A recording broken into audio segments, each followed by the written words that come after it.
Je vous remercie, Madame la députée. La parole est maintenant à Madame Sabine Rubin pour le groupe France Insoumise et pour 5 minutes. Et j'en profite, le temps que Madame la députée vienne à la tribune, pour saluer notre jeune public, nos jeunes citoyens qui sont venus très nombreux pour assister à ces débats qui les concernent particulièrement.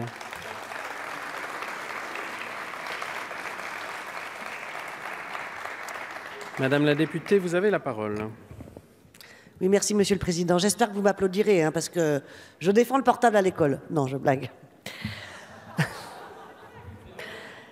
Donc, merci, Monsieur le Président, disais-je. Monsieur le Ministre et chers collègues. Donc, en fait, ça aurait été que moi, je vous aurais dit, je ne suis pas responsable d'établissement. Et si d'ailleurs j'avais été responsable d'établissement, j'aurais dit que la loi me suffit largement. En revanche, j'ai besoin de moyens pour appliquer l'interdiction du téléphone portable. Mais puisque le problème se pose plus gravement, et c'est vrai que c'est un problème, on ne peut le nier, eh bien, je vais développer mon propos. Donc, il a été dit maintes fois que la loi garantit déjà au chef d'établissement, directeur d'école, principal de collège, le pouvoir d'interdire l'utilisation du téléphone portable. Pourquoi proposer une loi qui renverse la logique, qui interdit dans tous les établissements cette utilisation, sauf si le règlement intérieur l'autorise? Je me suis dit qu'en 8 ans, il est fort probable que la présence des téléphones portables au sein des établissements scolaires ait été exponentielle, et donc leur utilisation aussi, et que face à cette explosion, les responsables d'établissements qui auraient choisi d'en interdire l'usage se trouvent démunis pour faire appliquer cette interdiction. Mais en quoi une interdiction pour tous permettrait-elle une meilleure application de cette interdiction que celle d'un règlement intérieur? Cela nous paraît d'ailleurs très paradoxal, je dois le dire, avec votre vision qui généralement consiste à désengager l'État de tous les champs de la société. Bon, selon nous, s'il fallait aider les établissements à faire respecter leurs règlements, et ce serait vraiment dans le cadre du rôle de l'État, plus qu'une loi, cela a déjà été dit, je leur en donnerais les moyens à ces responsables d'établissement. J'augmenterais le nombre de personnels de la vie scolaire, notamment les AED. Ceux-là, je leur donnerai un véritable statut et je les formerai, car c'est nécessaire maintenant, à faire respecter ce fameux règlement ou à en expliquer le sens. Car quelle sanction sera donnée aux contrevenants dans le cadre d'une loi qui ne puisse être déjà applicable dans le cadre d'un règlement intérieur?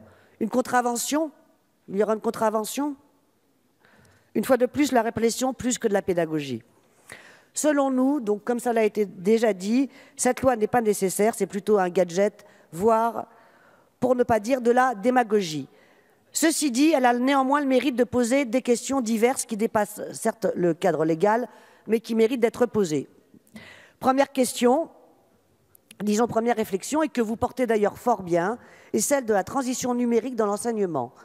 Ici même, une mission flash est dédiée à ce sujet, et j'imagine que dans les conclusions de cette mission, on verra apparaître la nécessité de doter correctement les établissements scolaires d'équipements adéquats.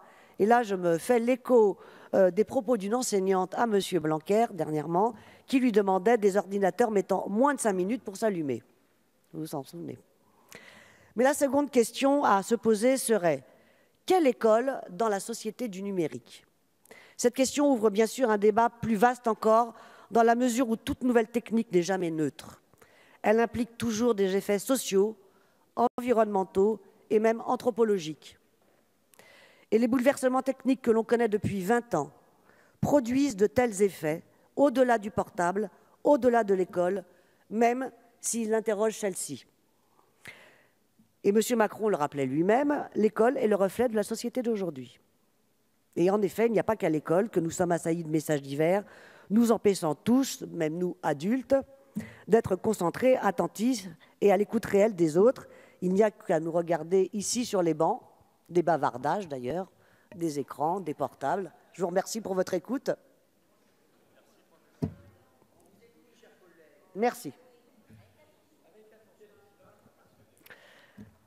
Vous êtes passionné, tant mieux, je continue. Vous me direz certes que les effets sont plus impactants en matière d'attention sur les enfants et adolescents. notamment quand il s'agit d'apprendre. Mais le problème en matière d'attention dépasse le téléphone, vous le savez bien. Les neuroscientifiques, les pédagogues, tous les spécialistes mettent en lumière les potentiels troubles de l'attention et de la concentration dus aux écrans ou à la saturation des informations de toutes sortes, visuelles, auditives notamment, auxquelles les enfants peuvent difficilement échapper. Comment en effet stopper les stimuli incessants de la télévision, des écrans d'ordinateur et même les stimuli des rues polluées d'affiches et maintenant aussi d'écrans publicitaires? Voilà pour le thème de l'attention et de la concentration, qui est en effet un vrai problème pour l'école, mais pas que pour l'école. Concernant la sociabilité, on constate également que le téléphone portable et les autres outils numériques de communication ont modifié très rapidement les modes de sociabilité de la société entière, bien au-delà de l'école. Quant à la malveillance, je pense qu'elle n'est pas due au téléphone, à son usage, mais à son utilisateur. Merci, Madame la députée. Je vous remercie.